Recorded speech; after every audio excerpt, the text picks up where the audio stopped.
Bienvenue sur le plateau télé du Salon du Cheval. Nous allons parler aujourd'hui du para-équestre et plus particulièrement de son évolution. Alors pour en parler, j'ai à cette table Patricia Nadou, bonjour, vous êtes responsable du circuit para-CSO. Bonjour. Et responsable des partenariats de l'association Handi et qui compète. On reviendra tout à l'heure donc sur votre fonction et votre rôle dans cette association. En face de vous, nous avons Fanny Delaval. Bonjour. Bonjour. Vous êtes directrice technique du para-équestre pour la fédération Handisport. Et la Fédération française d'équitation. Alors on en parlera tout à l'heure, c'est vrai qu'il y a plusieurs fédérations et là c'est un peu complexe de bien tout comprendre, donc suivez bien, on va bien tout vous expliquer. Et puis Gérard Ménérou, bonjour. Bonjour. Vous êtes vice-président de l'association Handi et qui compète. Oui. Alors expliquez-nous quelle est cette association. C'est une association qui est née en 2007 du constat qu'il existait dans le para-équestre une structure animée d'ailleurs par Fanny Delaval, mais qui avait besoin d'une aide pour franchir une étape et pour progresser. Et l'idée a été d'amener un certain nombre d'entreprises dans un rôle d'entreprise citoyenne, à s'intéresser au para-équestre, à aider les personnes handicapées à accéder à la compétition, même au niveau international. Alors vous êtes à l'origine de cette création d'association avec Éric Estrier qui est le président. Effectivement, Éric Estrier, Patricia Nadou, Fanny Delaval, on a été le premier noyau perdu dans les inondations de Harperie. D'ailleurs, on précise qu'Éric Estrier devait être là aujourd'hui sur le plateau, mais il est en compétition pour participer au Top of Cref qui se déroule aujourd'hui donc, au salon du Cheval. Alors finalement, on va revenir un peu sur l'histoire du para-équestre. Dites-nous comment est-ce que c'est arrivé en France? Comment est-ce qu'on a réussi à mettre le para en France? En fin de compte, il y avait effectivement des cavaliers qui étaient en situation de handicap, qui se sont mis à monter à cheval. Et puis un jour, tout naturellement, pour tout sportif, un projet de compétition ou un projet d'accomplissement est arrivé. Et par conséquent, la compétition s'est développée. Dans un premier temps, assez timidement, parce que c'est vrai que les structures n'étaient pas forcément toujours très prêtes et très adaptées. Donc on a commencé dans les années 90 pour petit à petit se structurer. Et aujourd'hui, dans les années 2010 et plus, être sur quelque chose, un produit qui permet vraiment de proposer de la qualité. Alors expliquez-nous votre rôle, particulièrement sur responsable du CSO para-équestre, du circuit CSO. Alors moi, en fin de compte, j'ai des responsabilités fédérales. Je suis cadre technique d'État placé auprès de la Fédération française d'équitation. Et j'ai également une mission, comme vous le disiez, sur la Fédération d'e-sport. Parce qu'en fin de compte, il y a eu besoin progressivement de travailler pour intégrer cette discipline aux fédérations. Alors pas la Fédération d'e-sport, puisque c'est de son fait effectivement l'équestre, mais la Fédération française d'équitation n'était pas très impliquée. Et c'est la Fédération d'e-sport qui est un petit peu perdue par rapport aux problèmes très spécifiques de l'équitation et des aspects techniques, qui a demandé à la FFE de l'aide. Et par conséquent, comme moi j'avais une formation initiale de psychomotricienne avant d'être cadre technique en équitation, ils m'ont donc demandé de venir donc travailler comme cadre référent et essayer de travailler pour développer l'ensemble de ces activités. Oui, parce qu'en France, il faut bien le préciser, il y a une fédération handisport, uniquement dédiée à tous les sports. Voilà, il y a une fédération d'e-sport pour le handicap moteur et sensoriel. Il y a une fédération du sport adapté pour le handicap mental. Ça, c'est très spécifique à notre pays. C'est un travail qui a été fait effectivement pour bien promouvoir le sport handi. Et il y a après les fédérations homologues qui, elles, développent les disciplines. Donc c'est vrai qu'à un moment donné, il est indispensable d'avoir un rapprochement entre ces fédérations pour que les choses fonctionnent. Après, comme on s'est rendu compte que ce n'était pas suffisant pour avancer, surtout pour trouver une synergie des moyens, il y a une association Handi qui compète qui s'est créée, qui est venue donc renforcer ce mariage à deux. Donc c'est un mariage à trois, dirons-nous, qui permet donc aujourd'hui de développer ce projet sportif. Alors comment s'établit cette relation justement entre l'association, la fédération? Alors le rôle spécifique de l'association, c'est d'amener un soutien financier. D'accord. Puisque nous n'avons pas de compétences techniques à proprement parler, puisque les compétences techniques sont dédiées donc à la FFE et à la FFH. Et nous, notre rôle, c'est de permettre l'accès à la compétition à toute personne en situation de handicap.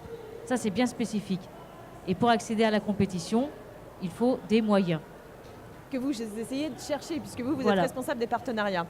Et le but, c'est ça, c'est de trouver les partenariats pour vous aider à financer tout ce développement. C'est-à-dire que nous avons plusieurs degrés de partenariat. Nous avons ce qu'on appelle les partenaires premium. Ce sont les partenaires, c'est les grosses entreprises qui viennent nous accompagner durant toute l'année sur des missions bien particulières au niveau soutien financier pour les équipes, et puis pour le développement des circuits et ensuite le développement régional. Et là, ce sont des entreprises qui nous aident dans le cadre du mécénat d'entreprise, puisque nous sommes une association reconnue d'intérêt général. Et ensuite, nous avons des partenaires qui sont des partenaires quotidiens, donc qui nous accompagnent par des actions ou des donations en nature, ou par des actions de soutien, par exemple en termes d'entraînement ou en termes de visibilité. Alors, entraînement, on va dire la garde républicaine, visibilité, la chaîne Equidia, le journal hippique Le Cheval et d'autres partenaires qui sont plus spécifiques sur des actions bien précises. La garde républicaine, pourquoi? La garde républicaine a été dès l'origine associée à l'aventure. Elle met à disposition un de ses cadres importants, responsable de Saint-Germain, Philippe Sellerier, qui est entraîneur national. Elle met à disposition des installations pour les stages qui sont organisés pour l'ensemble des pratiquants du dressage. Et elle nous apporte aussi une aide technique générale en liaison avec Fanny. Il y a combien de membres aujourd'hui dans l'association? Nous sommes avec l'ensemble un peu plus de 200. Un peu plus de 200. Et de compétiteurs? Alors, compétiteur en dressage aujourd'hui, capable de pouvoir être sur le circuit national, international, on a une dizaine de compétiteurs, ce qui n'est pas beaucoup, mais on compte bien en trouver des nouveaux, parce que grâce à la communication, grâce à vous d'ailleurs, vous nous aidez bien. Ben, on espère. Oui, tout à fait. On veut faire savoir que ça existe et on veut donc trouver de nouveaux cavaliers. Et en CSO, on a actuellement un panel d'une trentaine de cavaliers capables aussi de suivre le circuit. Mais il y a certainement un certain nombre de cavaliers en situation de handicap dans les clubs qui ne sont pas encore sur nos circuits et qui pourront un jour les rejoindre. On va y venir tout à l'heure. Quand on parle de discipline de dressage haut niveau, finalement, ça veut dire que c'est la seule discipline reconnue par la FEI comme étant une discipline de haut niveau pour le para? Oui, alors c'est vrai qu'on est un peu frustré parce que nous, les Français, on est quand même une nation de saut d'obstacles. C'est là-dedans qu'on est les meilleurs. Donc, on aurait aimé que le para-CSO soit reconnu. Pour l'instant, ce n'est pas le cas, mais avec déjà ça. C'est déjà ça. Mais nous, on en parle. Et puis, comme on est des gens assez têtus, on espère qu'un jour, on sera entendu dans ce sens-là. Mais déjà, la reconnaissance du paradressage était une belle avancée. Je rappelle que Gérard évoquait la création dans des compètes en 2007. Mais 2016, c'était aussi l'annonce de la princesse Aya de Jordanie, qui était qui est d'ailleurs encore toujours présidente de la FEI. Elle va bientôt être remplacée puisqu'elle ne remet pas son mandat en jeu, qui a déclaré solennellement qu'elle souhaitait intégrer le paradressage comme étant la 8e discipline de haut niveau. C'était déjà quand même une avancée extraordinaire pour le para-équestre. Et donc 2010, c'était les premiers Jeux équestres mondiaux. À Lexington, oui. Et alors là, on est à quelques mois des deuxième participation des Jeux équestres mondiaux, donc en 2014. Quel était le ressenti de ces Jeux équestres? Qu'est-ce que ça vous a apporté? D'abord, un élan d'intérêt de l'ensemble des médias, du public, qui a permis de démontrer à l'ensemble des cavaliers handicapés qu'ils pouvaient eux aussi accéder à la compétition. Deuxièmement, des performances sportives, car le para-équestre, c'est une compétition sportive au même titre que les autres compétitions. Et on est dans la même démarche que l'ensemble des amateurs et des professionnels qui interviennent dans le monde équestre et en équitation. Alors c'est sûr que par rapport aux Jeux olympiques, il y a les Jeux olympiques et il y a les paralympiques après. Là, les Jeux équestres mondiaux, c'était tout le monde en même temps. Alors, il y avait des disciplines bien sûr différentes, mais c'était tout le monde ensemble. Mais les Jeux paralympiques de Londres ont été un élément extrêmement important pour le para-équestre. Aussi, oui. On a eu des stades avec 8-9 000 personnes, ce qui, déjà pour les valides, n'existe pas. Et là, c'était uniquement pour du paradressage. Ça veut dire quoi finalement que le ça public, commence à venir, les gens acceptent. Que les gens ont découvert cette activité et ça permet à des cavaliers qui sont dans les clubs de se dire qu'eux aussi peuvent faire de la compétition au niveau club, au niveau régional, au niveau national. Et c'est l'un des projets de l'association de favoriser cette émergence de cavaliers handicapés au niveau régional. Mais ça fait plaisir, ça fait du bien, ça donne de l'espoir finalement. Ça donne vraiment beaucoup d'espoir pour le sport para-équestre.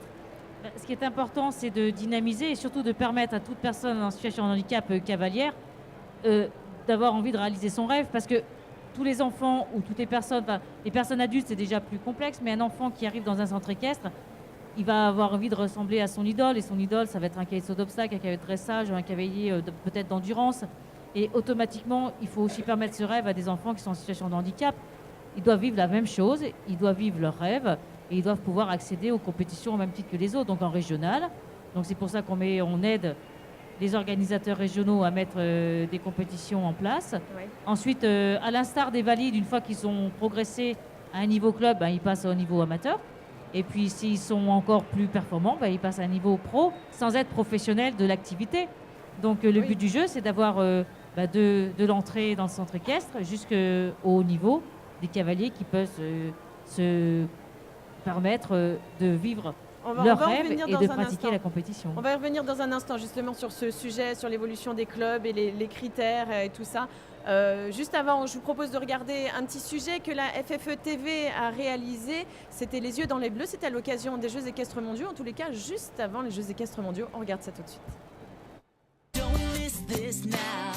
Direction l'École nationale d'équitation à Saumur où nous avons rencontré l'équipe de France de paradressage. L'introduction de la discipline depuis les Jeux équestres mondiaux de 2010 à Lexington et le succès auprès du grand public et des médias aux JO de Londres ont contribué à une reconnaissance attendue depuis longtemps par les protagonistes. Pour nous, effectivement, c'est très très important puisque 96, j'étais à Atlanta. Le handisport, on n'en parlait pas du tout. Donc ça a été un petit peu fait sur le coude, comme on dit. Et puis l'évolution, je l'ai vue puisque j'ai participé aux Jeux de Londres, donc 2012, et où là, les tribunes, ça n'avait plus rien à voir et on était vraiment des sportifs. Bien droit, fixe-toi à ton point. Alors que les gens, justement, pensent que l'évolution du para-équestre devient de plus en plus important, nous rassure. Et je dirais même que c'est plutôt plaisant puisque c'est le but. On est parti sur des équipes avec peu de couples. C'est vrai que la discipline est complexe et c'est vrai que grâce aux résultats, on s'aperçoit que plus ça va, plus ce réservoir de cavaliers devient de plus en plus important, ce qui veut dire que cette discipline intéresse et que les gens se disent, malgré le fait d'être dans une situation de handicap, oui, je peux me permettre et pourquoi pas, pourquoi j'y arriverai pas. L'étroite collaboration entre la Fédération française handisport, la Fédération française d'équitation et l'Institut français du cheval et de l'équitation aide les cavaliers à se projeter vers la compétition internationale. Anne-Frédérique Royon en est le parfait exemple. L'année 2013 a été pour elle riche en expérience. Sa première saison de compétition s'étant soldée par une sélection au championnat d'Europe d'Herning. Alors quand on a vécu des moments comme les championnats d'Europe, évidemment on a envie d'y retourner pour faire mieux déjà. Donc on a surtout envie de travailler pour y retourner et puis surtout effectivement 2014 c'est quand même l'année des Jeux équestres mondiaux qui se passent en France.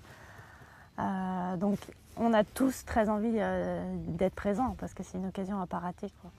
Souhaitons que le public soit nombreux à venir les encourager tout au long de l'année sur les chemins qui les mèneront jusqu'en Normandie.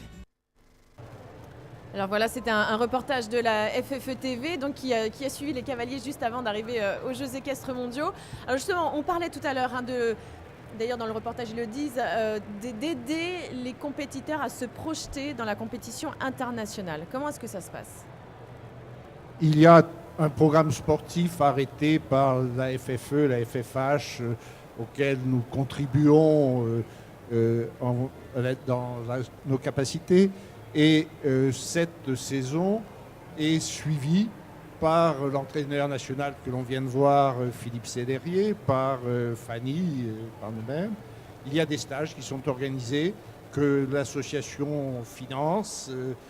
Il y a le suivi kinésithérapeute mis en place, puisqu'on a mis en place une remorque qui permet d'avoir des soins sur place pour les personnes handicapées, car elles ont souvent, plus que les valides, des problèmes de kinésie. Et ensuite, nous avons une prise en charge de frais, parce que les déplacements, ça coûte cher pour le cavalier, pour le cheval, et pour les accompagner. Donc c'est l'ensemble des 3 actions que nous mettons en œuvre pour la compétition avec ce programme, et les résultats ensuite s'enchaînent pour déboucher sur les grandes échéances comme les Jeux équestres mondiaux, les Jeux olympiques, les championnats d'Europe. Il y a une grande échéance tous les ans. Alors on a commencé à en parler avec Patricia tout à l'heure. Comment est-ce qu'on arrive à motiver les structures équestres à arriver dans ce domaine du para? La Fédération française d'équitation a mis en place, en accord, je le dis toujours, c'est important avec la Fédération d'e-sport, parce que c'est vrai que c'est un partenariat, une formation pour les enseignants d'équitation qui s'appelle le brevet fédéral Equiandi. Toutes les infos, s'il y a des enseignants qui nous écoutent, sont sur le site de la FFE. D'accord. Pour déjà les former à la connaissance donc, de ce public, savoir exactement ce que ça implique en termes d'accueil, en termes d'adaptation.